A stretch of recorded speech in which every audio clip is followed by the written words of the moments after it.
people tend to think the university is an ivory tower that's not affected by society. But of course, the students and staff and faculty who are part of the university all live in society. And so the same problems that exist everywhere exist at the university.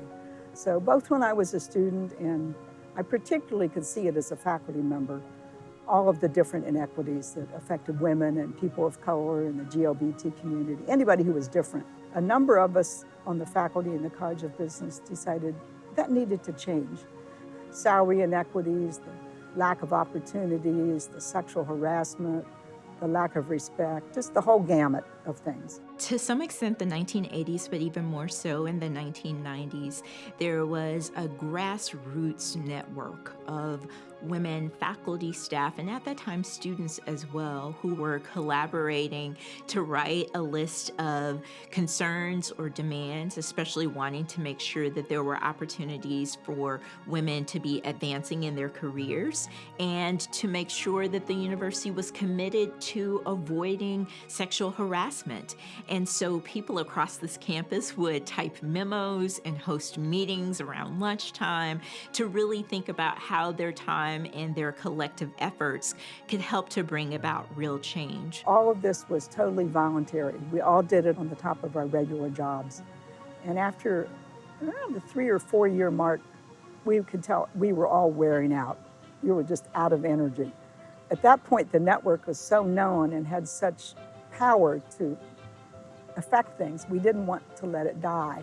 So Nancy Zimpher, at that time, was here at Ohio State, and she had just been named the Dean of the College of Education. So she called and asked if I would come and sit and talk with her. And she said, I know I wouldn't have been named Dean if it hadn't been for this Women's Grassroots Network. I'm now in a position I can do something to help. What can I do? And I said, Nancy, honestly, we need an actual office that has a staff and a budget and a voice at the table. And so that began a several-year process, which then resulted in a task force that recommended the creation of the Women's Place. When Deb thought about the founding of the Women's Place, she wanted to make sure that this was a unit on campus that really looked at the institutional policies of Ohio State.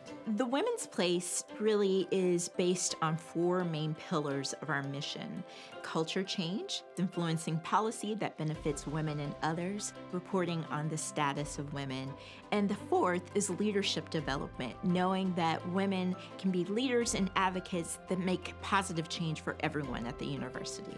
We decided if we're going to change the culture, we need different types of leaders. We need leaders who have emotional intelligence, leaders who can not dictate but gather the wisdom of the group, leaders who can create respectful civil environments.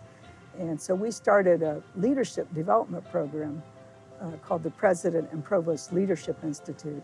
The other thing that I did that I'm most proud of is Judy Fountain Yesso, who was the first director of the Women's Place, who deserves huge credit for anything the Women's Place has done, suggested right after I became director, I should go to the Shambhala Institute.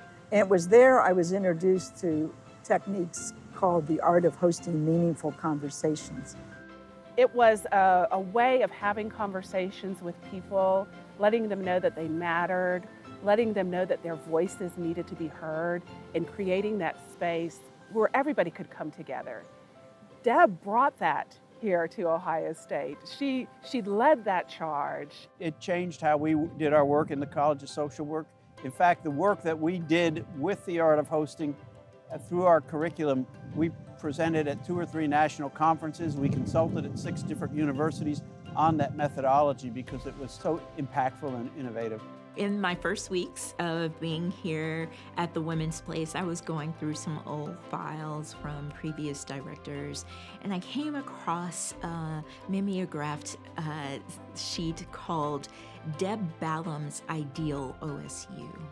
And as I started reading through that, I was both really inspired by how much she was ahead of her time and thinking about ways that equity, even in 2000, 2005, 2010, could really advance not only women at this university, but everyone. If you haven't been here but a little while, you might think that every benefit you enjoy from her work was always here. Those of us who know her and were impacted by her, we're going to remember her as a warrior. And I mean that in a very kind of gentle way, but as someone who had a lot of courage and had a lot of compassion and saw in others the opportunity to grow and be different. She was somebody that brought people together at Ohio State and connected people. She's a connector. She brings groups of people together. She brings individuals together. She finds those points of connection and then kind of sets you free to go create your own change. She planted all of these seeds in so many of us, and we're all continuing that work. And we're doing that because of Deb Ballam.